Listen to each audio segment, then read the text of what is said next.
hüzünlerle başla. Sen Şirin ben Ferhat, dağları mı aşsak? Yaşamanın amacını bulamadım hala. Bir başıma yanıyorum, sanmıyor da yangın. Yap kahveni iç, güne hüzünlerle başla. Yüzünde telaşla, takvimi selamla. Yaş 30'a geldi artık aramıyorum heyecan. Antidepresanlı gecelerde çoktu feryat. Sen Şirin ben Ferhat, dağları mı aşsak?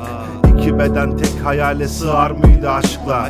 Bunun tadı başka, olmasan da olsa. Yokluğunda nasip oldu bak bunları yazmak. Yaşamanın amacını bulamadım hala. Gezegeni geziyorum elimde bir harita. Etrafıma bakıyorum da her tarafım sahte. O kadar alışığım ki etmiyorum hayret.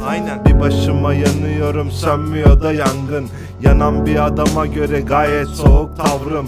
Kalbim tekliyorken anla içindeydi ağrı. Türko geç mi kaldın? Rüya bitti artık uyan.